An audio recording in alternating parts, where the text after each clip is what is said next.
Hello everyone, it's Elliot here again, and a couple of weeks ago I made a video on this, which is a fake Pokémon Green.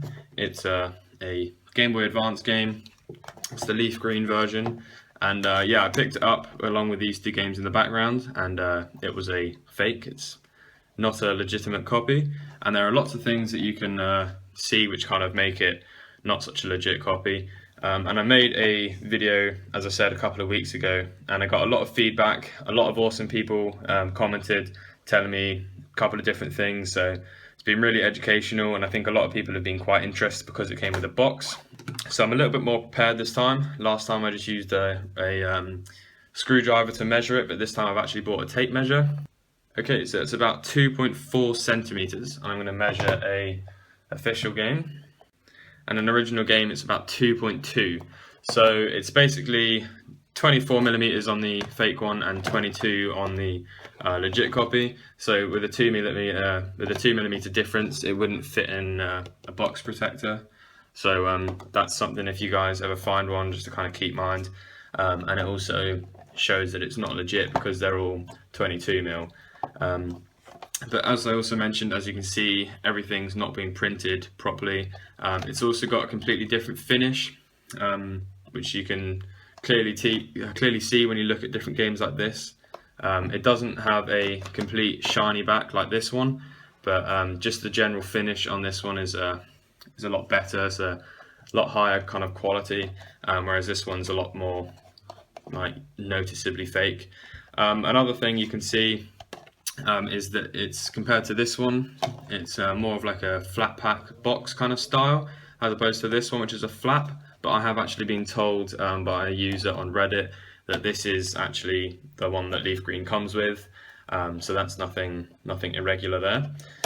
If you have a look here on the top, the flap, the printing's all kind of been cut off.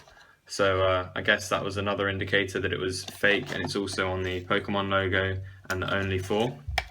I've had people who read through all of this, and there wasn't actually any spelling mistakes apart from the one that's just up here, which says not compatible. There's a space in between there. A little bit picky, I know it's not exactly a spelling mistake, but on an official one you wouldn't see anything like that at all.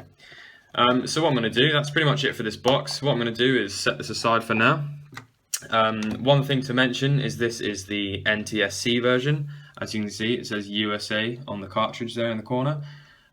So that's kind of a giver that this is going to be a little bit different on the labeling style than it would be to a PAL one. But that's okay. I think most of the people on the Reddit are actually American anyway.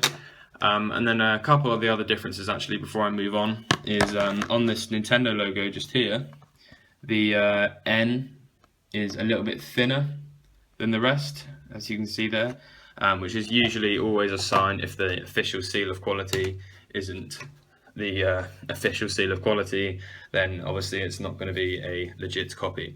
So what I'm going to do is crack this open.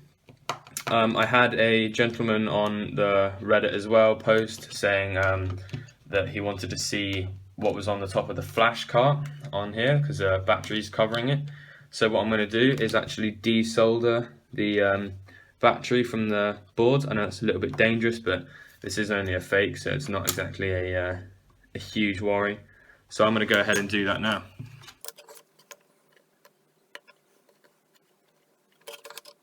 Okay, so that's it. I've managed to lift it up here. That's quite funny there. It's actually if it's going to focus at all, it's actually a Sony flash RAM. What I'm going to do is pop the camera off the tripod and I'll show you a much higher quality picture of that. It's always strange to see branded chips on fake games. But as you can see also whilst we're here, there's no Nintendo branding. There's also this really shabby solderer job. That looks like flux that they've put on there. So yeah. It's also got this sticker on here that he said had something to do with memory on there as well. I also mentioned in my last video about this green bar at the top. Apparently that's legit and is actually meant to be there. So yeah, as you can see, everything looks pretty much normal. There doesn't actually seem to be any problems.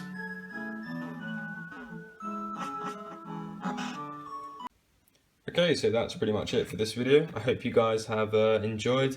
This is just a little bit of a follow-up on the original video. If you haven't seen that, then I'll put the link in the description. Feel free to check that out. So I think a lot of different people were really keen to see the game because it was in a box, which is a little bit more uncommon. So yeah, thanks very much for watching, and I'll catch you in the next one.